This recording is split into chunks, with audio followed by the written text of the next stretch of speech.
Welcome to the Happy Doc, the voice of fulfilled physicians.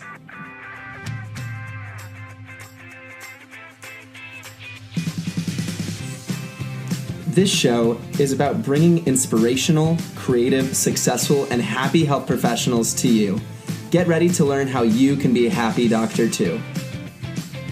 What's up, Happy Doc family? I'm really excited for this episode. It's going to be great. This is Dr. Taylor Brana, and I'm your host on the Happy Doc podcast. For those of you who do not know, we are a podcast about physician and medical student fulfillment, and our goal is to make medical culture happier from the ground up. And we do this by getting awesome examples such as our next guest, Dr. Gregory Goodman. Before we begin with the introduction, I do have to say that this podcast is more than just about medicine. It's about life, and it's about improving yourself.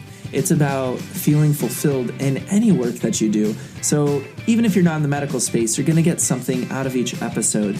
And all of our guests are super inspirational, they're exciting, and they give you that drive to really go out for what you want to build in life. And our next guest definitely does that. Dr. Gregory Goodman is Chief Medical Resident in Internal Medicine at Kearney Hospital, which is part of Steward Healthcare, the largest private hospital operator in the United States. He's also the host of the Modern MD podcast and has interviewed some of the most influential physician innovators.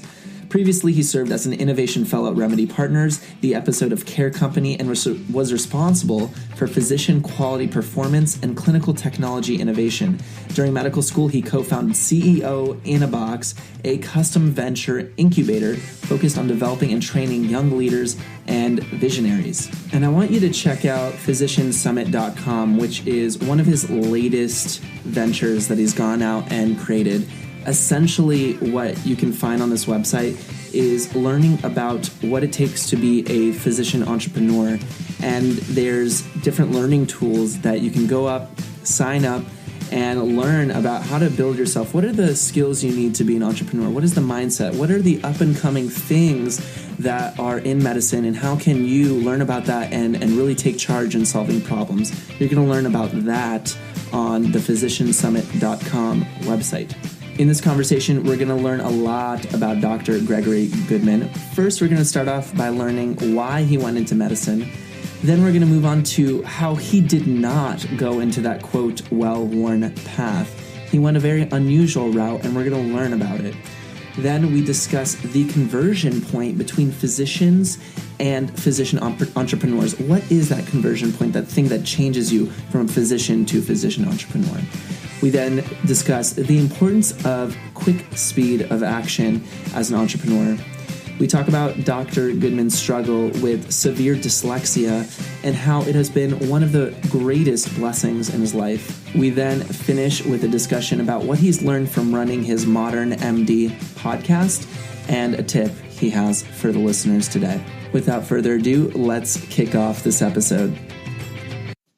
Hello, everyone. This is Dr. Taylor Brana, and this is another episode of the Happy Doc. I'm absolutely pumped. This is going to be an amazing episode. We have Dr. Gregory Goodman. Just a quick introduction. He's currently a chief medical resident in internal medicine at Kearney Hospital, and it's one of the largest private hospital operators in the United States. He's also the host of the Modern MD podcast.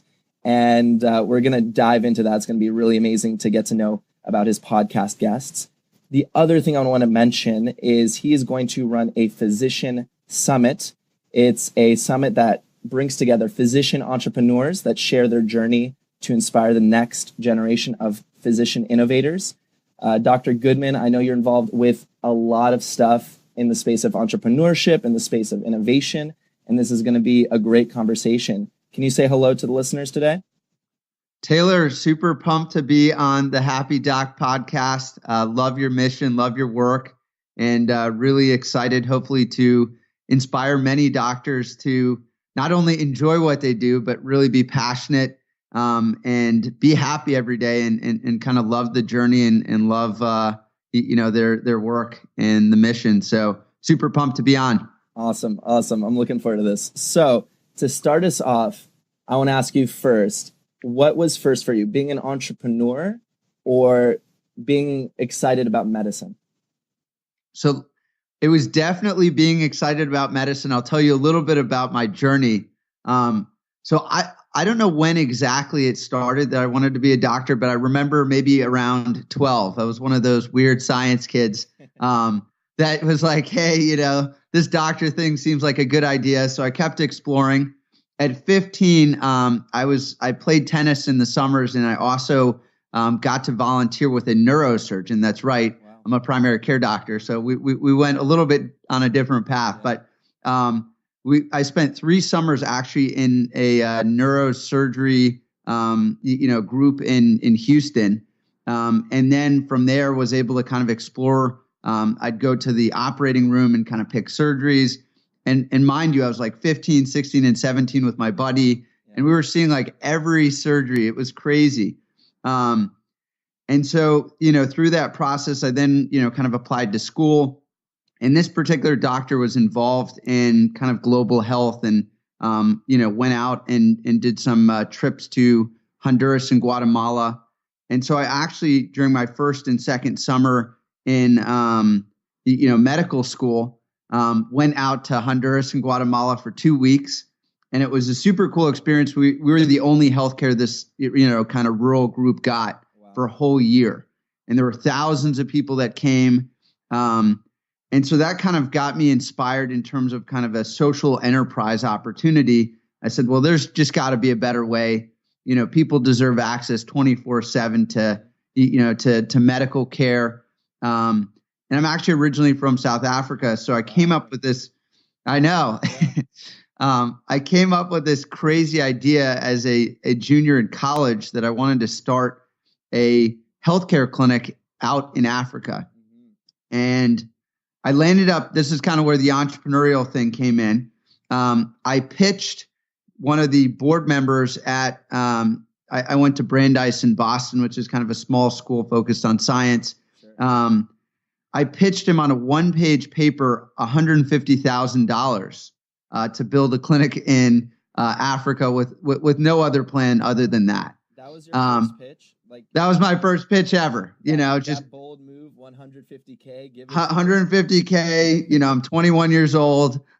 Let's go out to Africa and build a clinic. Mind you, I don't practice medicine. I don't know anything about building clinics other than my total of 4 weeks of experience working, on these trips.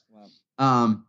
He said, son, you seem very passionate, but you need to go out and find a site. And you need to go out and figure out a bunch of the how to implement this and get a group that maybe can help.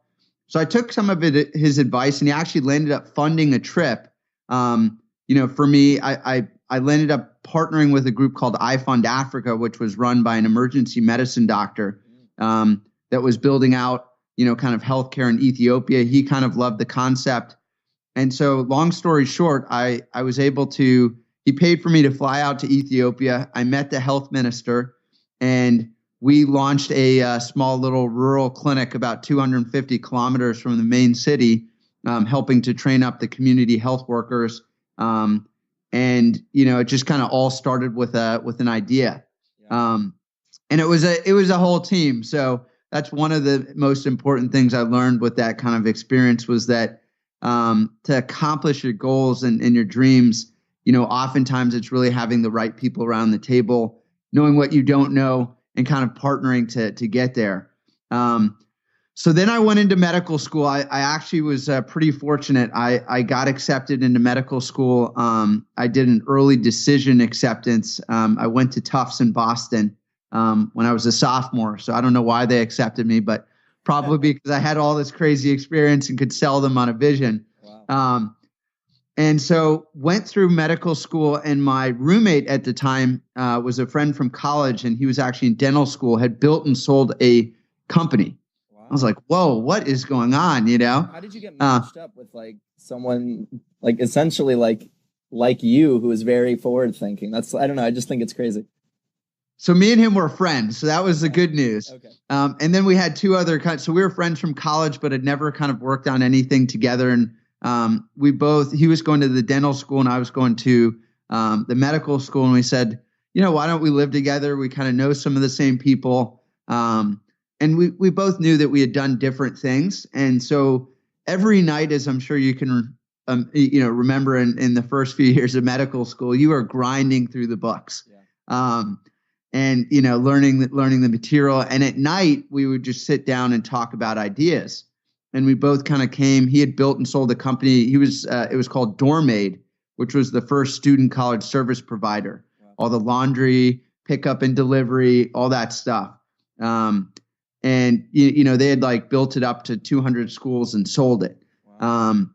And so we sat every night, and we had a lot of passion for kind of young entrepreneurship, and we believe that young people should take over the world, and I still believe that. Yeah.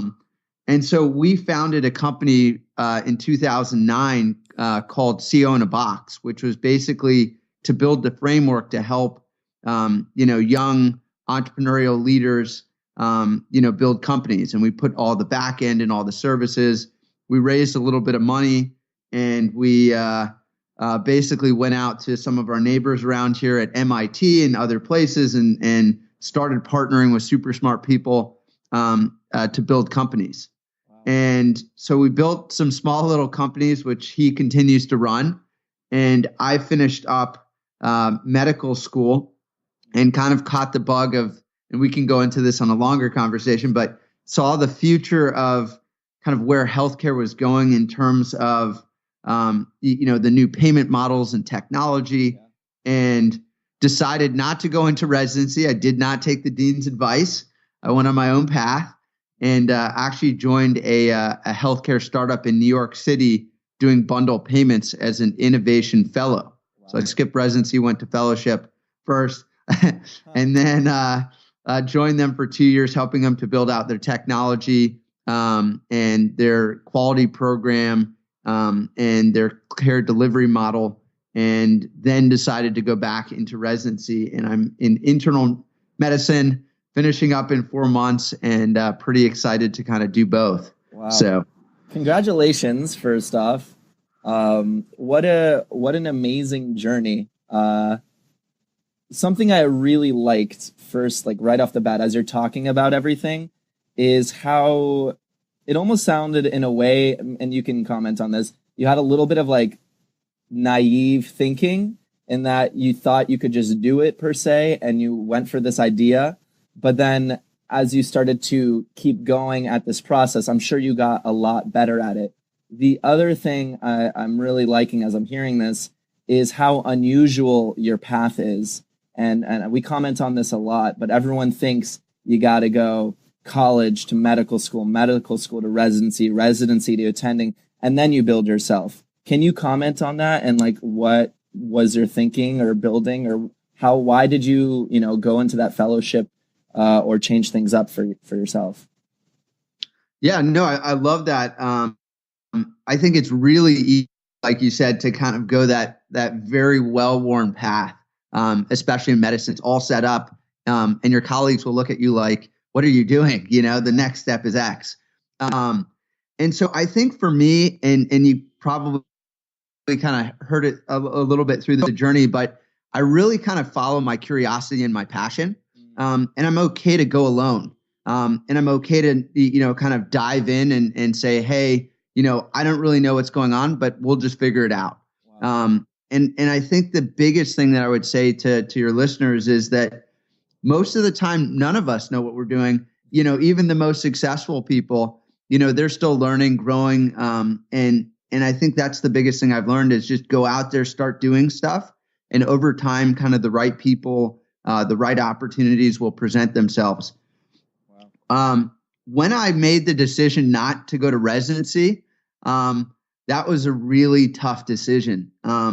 Just because, you spent so much time saying, all right, I'm going to go into clinical practice. At that point, I didn't even know if I'd go back. Once you kind of burn that bridge, there was a uncertainty in terms of whether or not you could really go back to residency based on kind of the dean's advice. And, a bunch of friends were like, why don't you just go and, do an intern year and you can then do that. And for me, I was just like, I'm ready. I want to go out. I want to explore. Yeah. And I feel sometimes, it's a little hard to do both. And I'd done both for a while. So I was super curious about new payment models in healthcare, value-based payment. And, kind of took a leap of faith and went out, and it wasn't easy, but I, kind of networked my way through and found, a good friend who had just joined a really exciting startup. Sure. And I got really lucky. The startup went from 30 people to 400 and scaled nationally in 2 years. Wow. And, it was part luck and in part was like, you just got to go out and do that. And then the other thing to your question is, just like we're podcasting and we're both practicing, I think it's paramount to go out, and continue to explore what's exciting. I think that's what keeps us, kind of happy and excited. Sure. And it's doing stuff and connecting with new people. I find like, for me, there's certain things that kind of make me happy. Yeah. And so if I'm just to do clinical medicine 100% of the time, I won't be happy. Yeah. I have to have something that's on the side that I'm super passionate about. And it helps me kind of balance my life. It helps me, explore, other things and kind of bring other perspectives to medicine. And I think it keeps me grounded. I think it keeps me a better doctor. Yeah. So it's those types of things that are important. So I hope for the listeners, they start today. I'm a big proponent of starting today. Yeah. And, just going out and saying, hey, what do I care about? And let's spend an hour a week, 2 hours a week, 5 hours a week. Like, you're going to have to learn some new skills to do different things, but it's through that journey, you'll kind of have an opportunity to, explore things and find out who you are and live kind of your authentic journey. Wow. That's great. So a question that came to mind to me as I was listening is, and I'm sure plenty of people have come to you for advice on how to get started and all of those things. What is that conversion point from but a doctor or a health professional to becoming an entrepreneur? What do you think is a tip that you give right at the start, something that they should do? Sure. Great question. I think for me, it comes down really to thinking. An entrepreneur mindset is a little bit different than maybe how you think about medicine. Yeah. Partly because we don't want to be too creative with our treatment approaches. There's pretty good evidence-based medicine, but I think to be a really great entrepreneur, you have to be super creative. So figure out what, areas that you're super creative in or things that you're really interested in and go out and start doing that. The other major tip, and I kind of mentioned it a little bit earlier, but entrepreneurship is really about speed of action. So in clinical medicine, we collect data. We kind of learn as much as we can about patients, through the, history and physical, through past records, through diagnostics, through imaging, through talking, and we collect tons and tons of data, and then we make a decision. In the entrepreneurial game, it's really about quick decisions. So minimal data sets, and then quickly making a decision, which is very different. Wow. And kind of the final point, it's all about passion. So figure out the problem that you want to solve. And I think that's, probably the first starting step, which is what in healthcare bothers you the most that you're willing to spend your nights and weekends doing, and go solve that. Yeah. And then find people that can help you, and don't be afraid to ask for help. And say, hey, I'm super passionate about trying to do this, start with coffees or connecting on LinkedIn or reading new books and kind of building a second skill set, but just get started on a problem that, you want to solve and that you think you can do differently and more uniquely than anybody else. Wow.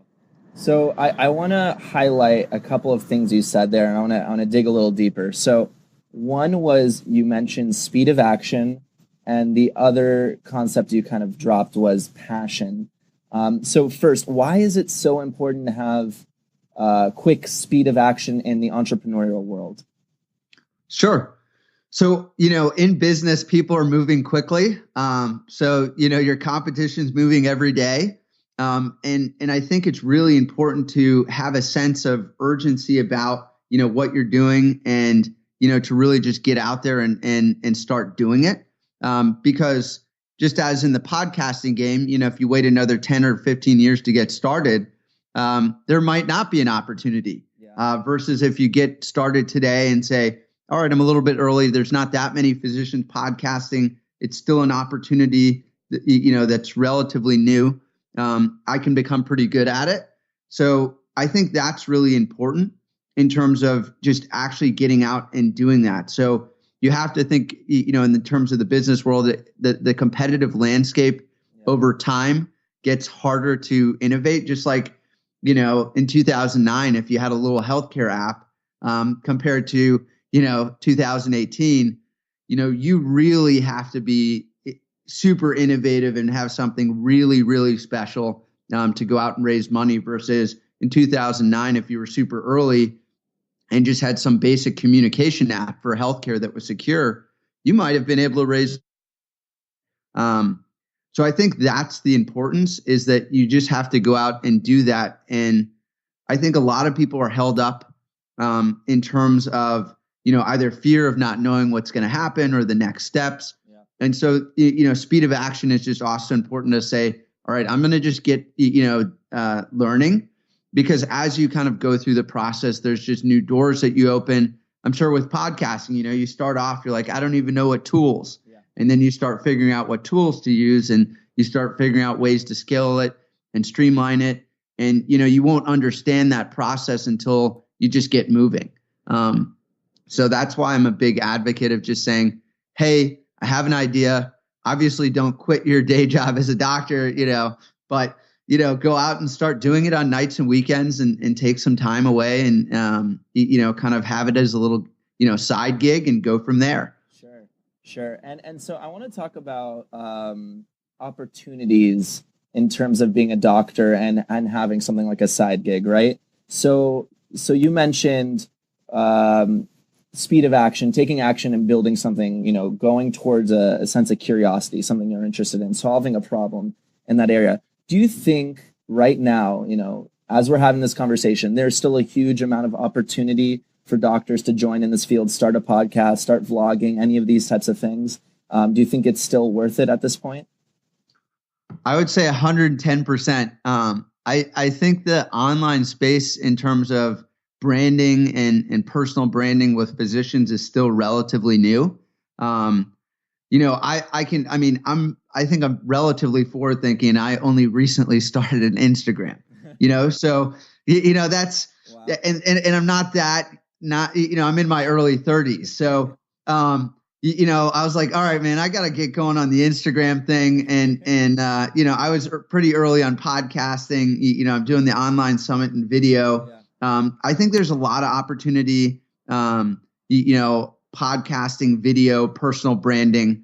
I think everybody has kind of their unique message and their unique style. Yeah. And so that's going to resonate. But when you look, I don't know exactly the numbers. You might know them better, but I'd say at least 50% of physicians are burnt out or not enjoying what they're doing. And I think having an online presence, if that's something important to you, can just be a really great outlet to connect, learn more, and, kind of a great way to get started. Yeah. And then through that, you kind of build your brand, and then you can say, all right, I want to be a startup advisor, or I want to get involved in a startup. But those type of skills, probably a little bit, it'll take a little bit more time than opening up a podcast and kind of getting your name out there and talking about, a lot of doctors have a lot of knowledge. So right. Connecting with people and kind of figuring out what that knowledge gap that you could add value to whatever consumer it is or patient or group, could be a really cool opportunity. Yeah. And just to drop a statistic I do know. Please. Yeah. So recently read an article. I would have to pull it up. But basically it said that most physicians, just in the physician space, about 90% are passive consumers of information, meaning they do not create information such as podcasting or social media and those things. And about 1% of physicians actually are creators, active contributors of information. And I wanted to get your perspective on it, but I also agree. I think we have such a huge possibility in terms of creating information and building these platforms and taking people on. So yeah, I'm 100% with you on that, for sure. And I mean, that statistic alone lets you know how many people are consuming versus creating. I think it's a huge opportunity to create stuff, which is really exciting. I also wanted to touch on the other aspect of what you said, something that was really important you said earlier, which was passion. And can you tell me a little bit about, I don't know if this is in your story at all, but was there a time where like something like really difficult happened to you or made you feel terrible and you felt like you had to have this drive to start building and creating? I mean, I feel like a lot of the themes I get from a lot of stories is the reason we have passion is we got hurt at some point. Maybe not to dig too much, but was there a moment like that for you that was really powerful and it has been driving you ever since? Taylor, you'll be a great psychiatrist. I'm feeling that. So I'll be open. So it's really interesting. So my story is a little bit more in depth than that. So I actually have severe dyslexia. Wow. So I could not read till I was 12. Wow. And so that was a huge defining moment for me in terms of, I think just who I am as a person and something that I plan to speak and share a lot more about in terms of something I'm super passionate about. For me, I actually think it's the greatest blessing, but there is a ton of pain when you can't read and people look at you like, whoa, like, what's going on with this kid? And it doesn't get better because, there's certain skills that are super challenging. So I'll never forget the first group in medical school. The way the dyslexic mind works is most of the stuff you kind of memorize. So you kind of know the words. You aren't able to break down those little kind of word pockets to really understand and pronounce. So obviously starting medical school, there's a lot of new words. So I'll never forget when, I started to try and read the words, of this like case. Yeah. And it was just a disaster. And you have 5 other first year medical students that are obviously, to get into medical school, you got to be relatively smart, that are like, what is going on here? Yeah. And I think for me, I've just learned to kind of embrace, my strengths, and learn to kind of embrace, what I'm good at and understand that, dyslexia is kind of part of who my story is, but it's not the whole story. Yeah. And I think a lot of success is really, the story you tell ourselves, and the opportunities that we can take away. So I could focus all day on, the fact that certain things are more challenging, or I can say I am super excellent at A, B, and C. And that's what I've kind of learned to do.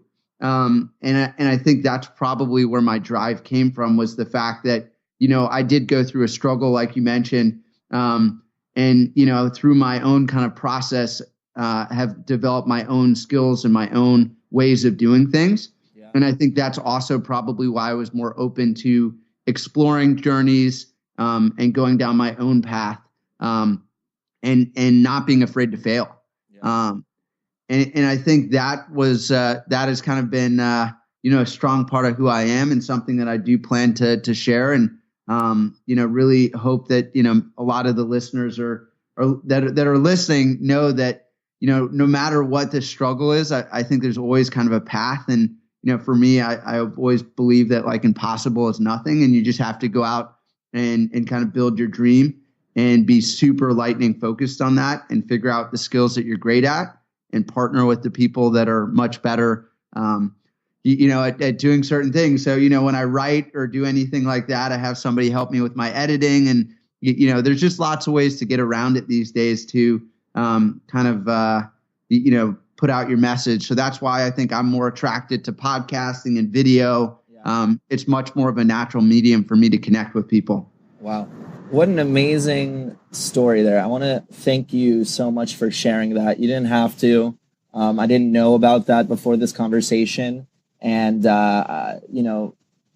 you to me, that what you just said is a very inspirational piece of information. And I get a lot, what gets me excited is when I hear people that had the opportunity to go a different direction. You could have said, I have dyslexia. This is really difficult. I'm going to give up. And you're totally doing it the other way. Like you're creating, you have your own podcast you're running. You're creating this summit. You've been involved in so many projects. And I just have to I have to say this. I'm just giving you a huge shout out and applause because that is awesome. And I thank you for sharing that. To move forward to I would love to touch on your podcast, The Modern MD. I was taking a look at your website, and you feature a lot of impressive individuals, people who are pushing the boundaries, people who are creating. Can you comment on, since starting the podcast, some of the guests you've had on, or some of the most interesting information that you've learned? I think one thing that's super, super exciting is just being able to connect, like you said, with such amazing people.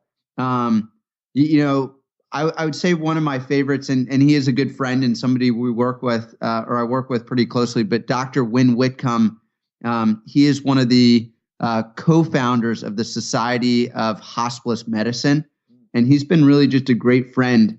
And one thing that, we share together is we always talk about this or joke about this, but we've always kind of gone our own path, and we spoke about going to the island of misfit toys. So, I'm kind of a big proponent of medicine. We have to break out of this mold of, what is success in medicine.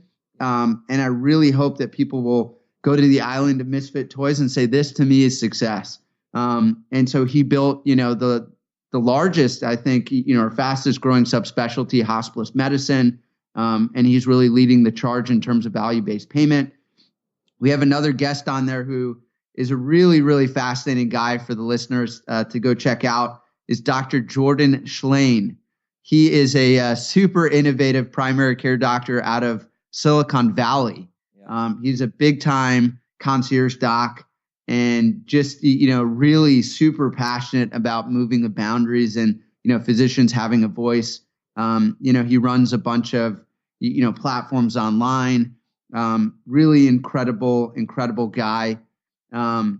And, all the speakers, I think the fun part for me is that all the speakers just have such a different journey. Yeah. And, everybody kind of starts out with, a story. Most stories are relatively standard, especially for the older doctors who kind of went down the well-worn path and, kind of fell into entrepreneurship later. Yeah. I think there's a lot of newer, doctors like Dr. Joshua Liu out of Seamless MD, who's out of Canada. He's the chairman of the Canadian Entrepreneurship Association. He's super young. Wow. He was like a Forbes 30 under 30. He didn't go into practice. And he's just like, I want to solve, preoperative and postoperative surgery and recovery. I'm going to build a technology around that, and I'm going all in. Wow. And that's what he did. So I think each, path and each kind of, physician generally kind of follows. I would say, number one, they're a rule breaker. They have a super big passion for solving some sort of problem. And then, I think the biggest thing I've always asked is, how do you balance between clinical and non-clinical? Yeah. And I think that ultimately, the balance over time that, is you practice a long time and then you go into non-clinical. I think the newer age doctors like ourselves are saying, hey, I want to practice some. I want to also do something else. And then there's a group of doctors that they call dropout doctors that say, I'm all in on the entrepreneurship front. And, this is really my passion. I want to build technology at scale, or I want to change healthcare at scale. Yeah. But I think if I were giving advice, because I've done both paths, I didn't practice for 2 years and I'm back practicing and then plan to kind of split my time. I think going through a residency is a really special part of your journey. And it was kind of nice to go back actually, because I think I appreciated it even more. But being able to kind of do both, it's hard to do both and you have to figure out the split. But I think practicing some really gives you a sense of what the problems are in healthcare, and really is your unique opportunity if you're going into, the venture capital space or, healthcare, entrepreneurship or innovation or technology. I think kind of the day-to-day clinical grind, in terms of understanding. When I mean grind, just going through it, hopefully you're enjoying it. But that process of practicing and taking care of people and caring and loving your patients, I think is really something important to do. So that would be my advice. But once again, take your own advice and follow your heart and passion, because I think everybody's story is different. And, it's, my advice is only worth, what you'll pay for it, and you're not paying for it right now. So take whatever you want and leave whatever makes sense at the door. We appreciate your free service, Dr. Goodman. No, I'm always happy I'm talking more about the advice, No, it's great. Actually, I wanted to comment on that too. I feel like if you're a creative person, you're an innovator, you see problems and you want to fix them. Like you dropped a really important point, which is if you completely like hop out of the game, so to speak, and you're not seeing patients, you're not taking the time to figure out like how you would personally solve issues and have some fun and enjoy it along the way, then you're not really getting the inside scoop or the direct information. I mean, you're seeing the issues, the problems, but also the great stuff along the way. And I think there's definitely a lot of value, even if it's not 100% permanent, to be in the game. So that's a very valuable piece of information.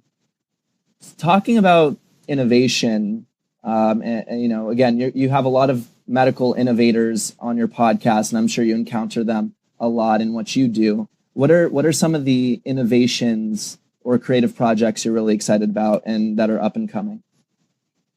For me, or for some of the group that I'm talking with? I would love, if you want to comment on something you're doing and maybe, one or two projects that you're looking forward to learning more about or seeing from others, that'd be great. Sure.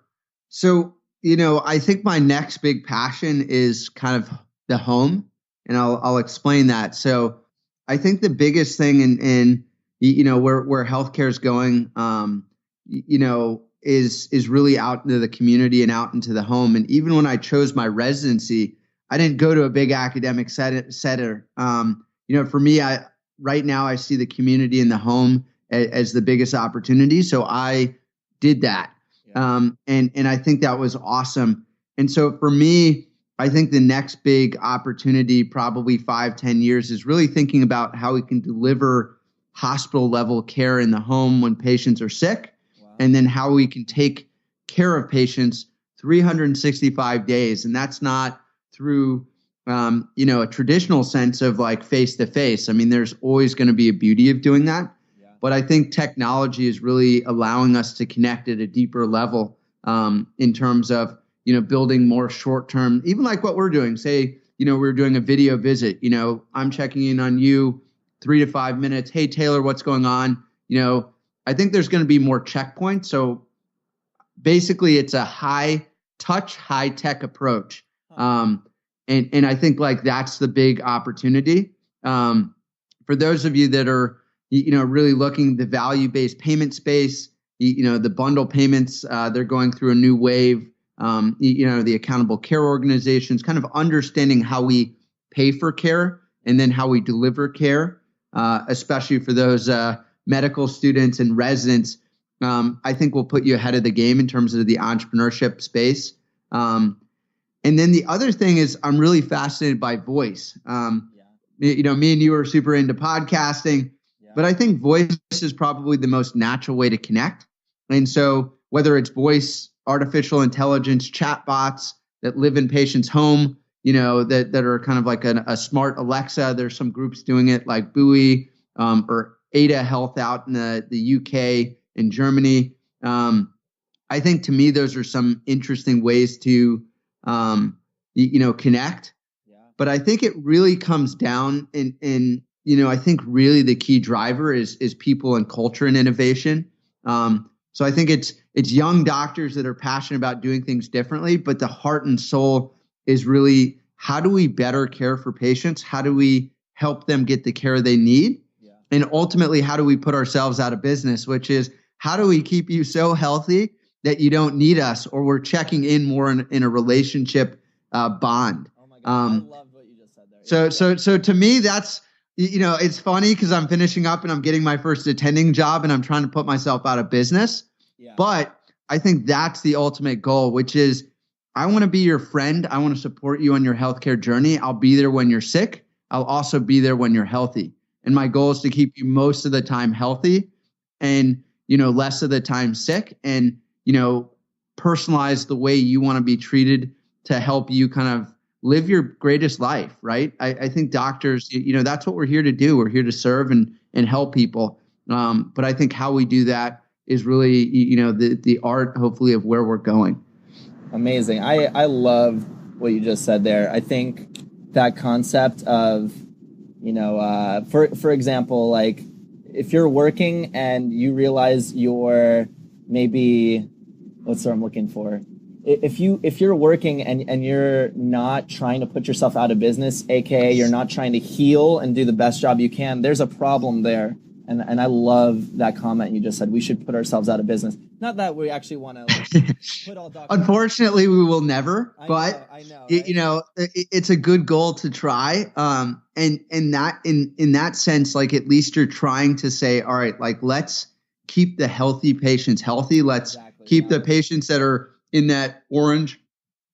I like to think of healthcare in kind of three spectrums. Red is like you're really sick, we better intervene. Yeah. Orange is like you're teetering on the edge of, we need to really do something relatively aggressive. Sure. And green is you're healthy. So I think that, the big innovation is in that orange space, that gray zone. We know when you're super sick, you need a lot of help. Yeah. But in the orange zone, how can we keep more people, take the orange folks and put them in the green zone? Yeah. So when you really only need us, you're checking in, and we're kind of helping to, foster, people that are healthy. And I think as the payment models change, that's going to be a bigger opportunity, because right now it's fee for service. So if you don't see me, we don't get paid. Yeah. But I think the future is, we'll get paid on a bundled payment, which is you get a certain dollar price and, you take care of X number of patients, like in a capitated model, and you can help them in the ways that you feel best, and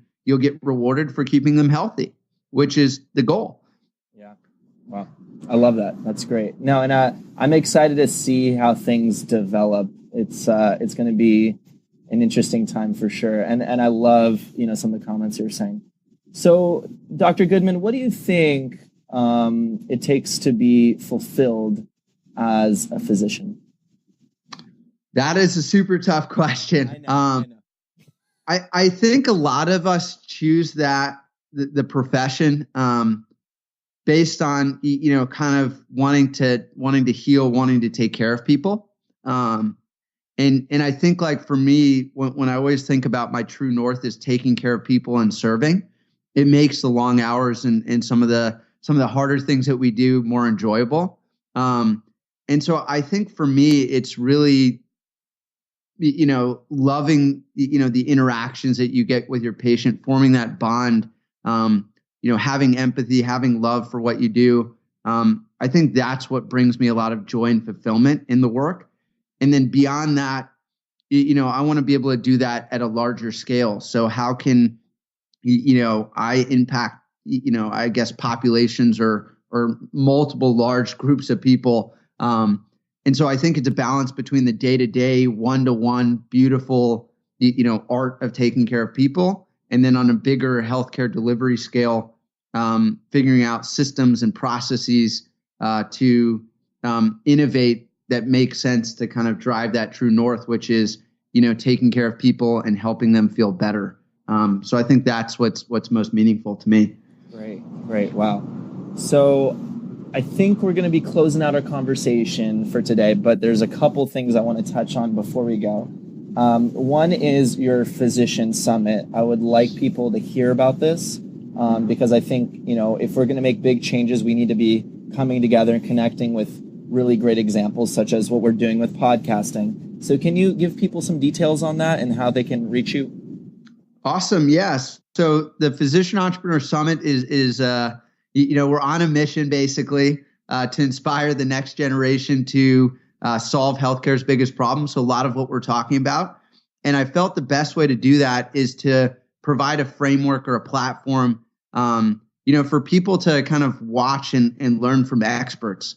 That's kind of been my, I think, approach to figuring out new knowledge, which is, you kind of heard a little bit about my dyslexia, but that actually has probably helped me figure out how to do that, because instead of reading a book on healthcare analytics or on venture capital, I'm talking to the world expert in healthcare analytics or venture capital, and kind of learning, and then going and doing some reading, and then kind of taking some action. Yeah. So that's always been my approach. So basically, we've broken it down into 3 doses. All these doses you will not have learned in medical school.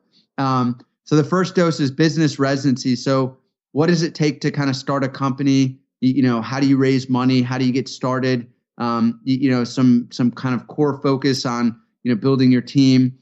Basically, entrepreneurship 101. Yeah. The second piece is future of care. So kind of what we're talking about, but we have some really great speakers talking about healthcare payment delivery, some of the newer systems, new technology, wearable sensors, artificial intelligence, all that cool buzz stuff that I think is really exciting. Yeah. And the third dose is what I'm really passionate about, which is impact. So how do you take business residency, future of care, and have an impact? So could you be a physician entrepreneur advisor? Could you start a side gig? Could you kind of start your own company? Could you join a company? What are opportunities to get involved? So it's an online summit. I'm not sure exactly when this is going to be going on, but it is March 6th through the 8th. So it's next week, but we will have an opportunity. I'm planning to probably do a special, which is what I'm terming continuous dosing. So we're probably going to have it free for an entire month to let people kind of watch at their leisure. I'm really we have amazing speakers, top CEOs and experts, all physicians that are super passionate about this topic. And one kind of final thing. So we did a partnership with a group out in Tennessee called Health Further, and we are launching a live conference, a clinician innovator and entrepreneurship conference in Tennessee in August. Wow. So if you're really, really passionate and want to connect, it's a 3-day healthcare festival. We are giving physicians a super big discount, because I don't want price to be an option. I know they're taking clinical time off. But I'm super excited. So we're partnering up with them. And that's going to be like 150 to 200 doctors, nurse practitioners, any healthcare personnel. We built a special physician entrepreneur track. So I'm really excited. People seem pretty interested. And I think it's a big opportunity for people to at least start having a framework to think about how to make an impact and solve the problem that they're passionate about. Awesome. I love that you're creating opportunities. I think that's a really valuable thing for people you're creating these spaces for people to come together and learn and connect. That's really awesome. I love it. And I want people to check that out. And we'll definitely provide the links on our show notes and our page. The final question I have for you is, what would be a tip or a takeaway you would like for the listeners to have today? Sure. Taylor, firstly, this has been incredible. I've absolutely loved, being on, the Happy Doctor podcast. And, for me, I think the biggest tip is just to follow your own path and be passionate, love what you do, be curious, and go out and live your dreams. You only live once. Start today and make that a priority, and figure out whatever is super, super exciting to you, and go out and solve that problem and connect with great people, and just enjoy the journey. So I hope a lot of the listeners will get inspired. It would be great to hear your comments in probably your show notes section on what people are inspired to do. But for me, it's I think doctors are special people. They're healers. We're all here to serve and take care of patients. But we also should think about taking care of ourselves as well. So make sure to take some time for yourself and go out and live your dreams. Amazing. Thank you so much for your time, Dr. Goodman. I appreciate you. And again, just to mention, you guys can find his Physician Summit website. It's physiciansummit.com. And you can also search his podcast. It's themodernnmd.com. happydoc.com. Again, thank you so much for your time. I really appreciate it. Amazing. Looking forward to inspiring many of your doctors to live a happy and passionate life.